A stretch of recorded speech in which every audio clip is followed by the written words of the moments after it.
अस्सलाम वालेकुम दोस्तों, मैं हूं आपका दोस्त फ़रूह रहमान और आप देख रहे हैं मेरा channel professional trends.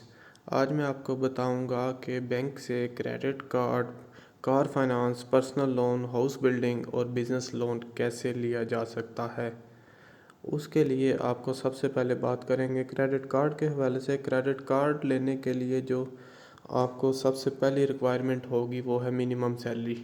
Minimum salary credit card में आपकी होनी चाहिए 30,000।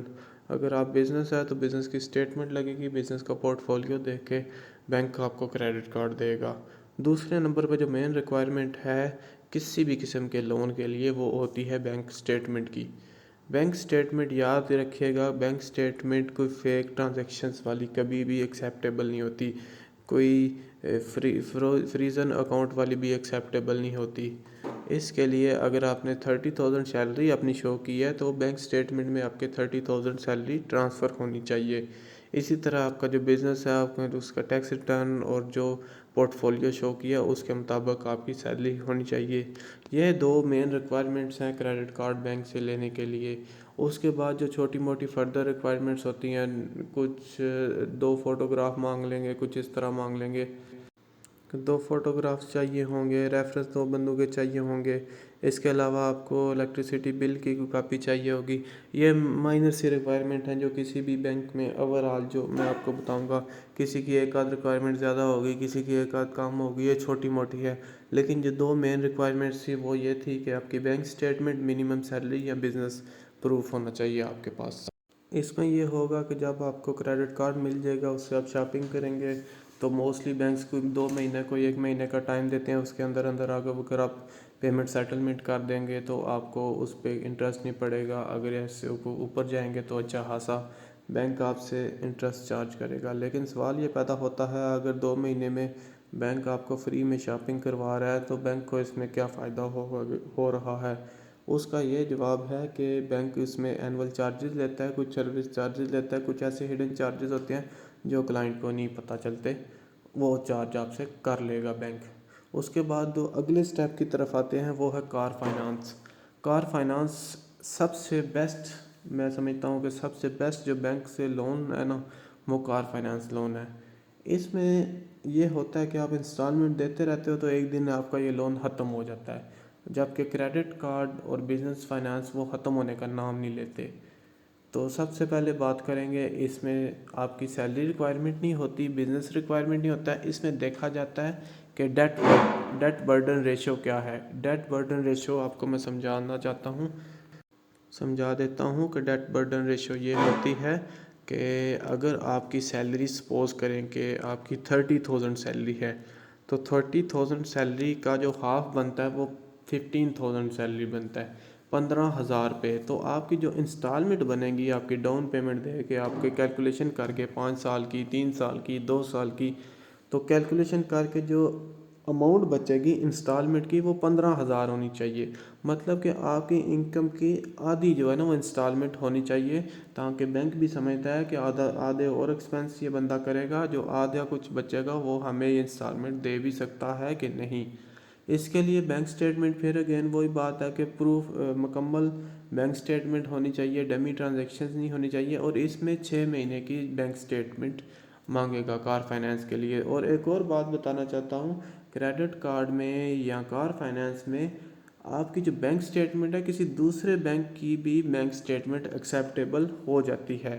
हाँ, अपने अकाउंट होल्डर हो बैंक का तो हो सकता है वो कम अमाउंट वाली बैंक स्टेटमेंट मांग ले, कम टाइम वाली मांग ले, लेकिन बैंक स्टेटमेंट भी इसमें बहुत ज़रूरी होती है। इसके अलावा दो फोटोग्राफ्स, इलेक्ट्रिसिटी बिल की कापी, CNNC, दो बंदों के रेफरेंस, और अगर आप गाड़ी नई लीज करा रहे हैं तो वेल एंड गुड, अदरवाइज़ अगर पुरानी होगी तो बैंक उसकी आपकी कार की प्राइस की एवोल्यूशन करवाएगा, उसके लिए वो एक बंदा हायर करेगा, उसके कुछ चार्जेस लेगा बैंक आपसे, तो आप 3 साल तक पुरानी गाड़ी, या मेरे हाल कुछ बैंक 5 साल भी ऑफ़र कर रहे हैं, तो 5 साल पुरानी गाड़ी आप बैंक से लीज़ करवा सकते हैं। कार फाइनेंस में एक अच्छा ऑप्शन ये भी है कि कुछ बैंक ऑफ़र करते हैं कि आपके पास इनकम प्रूफ नहीं है लेकिन आपकी बैंक स्टेटमेंट बहुत अच्छी है, आपकी मार्केट वैल्यू बहुत अच्छी है, तो उसके लिहाज से बैंक आपको भी गाड़ी प्रोवाइड कर देगा। लेकिन उसमें यह है कि वो आपने चार्जेस ज़्यादा डालेगा, आपने इंटरेस्ट के चार्जेस ज़्यादा डालेगा। इंटरेस्ट रेट की बात करते जाएं तो मोस्टली बैंक 16% 17% जो चार्ज कर रहे हैं, लेकिन ये सुनते ही लोगों में के जहन में ये बात आ जाती है कि 1 लाख पे 17,000 पड़ेगा तो चलो हम 10 लाख पे हमें पड़ जाएगा 1,70,000। ऐसी बात नहीं है, ये होता IRR, internal rate of return के हिसाब से ये काटा जाता है और ये ज़्यादा अमाउंट बनती है। कैलकुलेशन का टाइम कर नहीं है क्योंकि वीडियो लंबी हो जाएगी, तो इस लिहाज से मैं देखूँगा आप ये रेट कंपेयर कर लें। और बैंक लोन में जो कार फाइनेंस का लोन है उसमें सबसे बड़ा जो नुकसान है वो का इंश्योरेंस। ठीक है, इंश्योरेंस का फ़ायदा होता है लेकिन उसका अल्टीमेटली ये नुकसान है कि आपको गाड़ी वो बहुत महंगी पड़ जाती है। अगर आपने 25 लाख की गाड़ी ली है, 10 लाख आपने डाउन पेमेंट दे दी है, 15 लाख के पीछे हो सकता है 10 लाख आपको और पड़ जाए।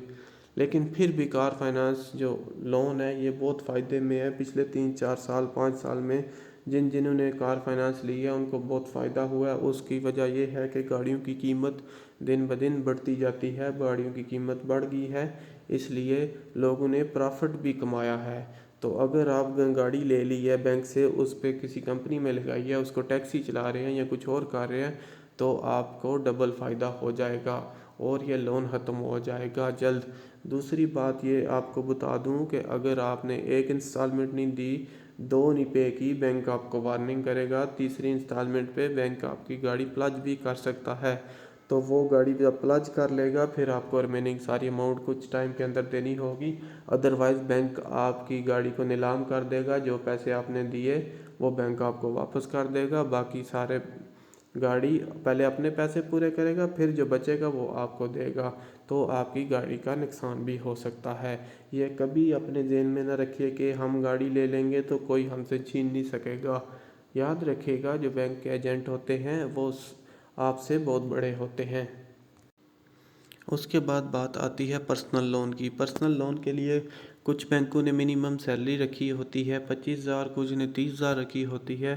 और इसके अलावा आपको 3 महीने की बैंक स्टेटमेंट चाहिए। अगेन वही बात है कि अगर आपकी सैलरी जो है वो ट्रांसफ़र हो रही है आपकी स्टेटमेंट में, तो आपकी स्टेटमेंट अच्छी बनेगी।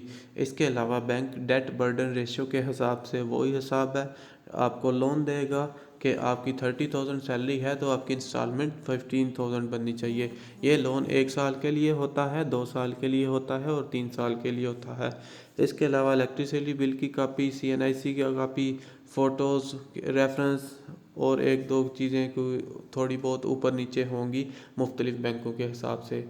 ये छोटा सा था पर्सनल लोन का इंट्रोडक्शन।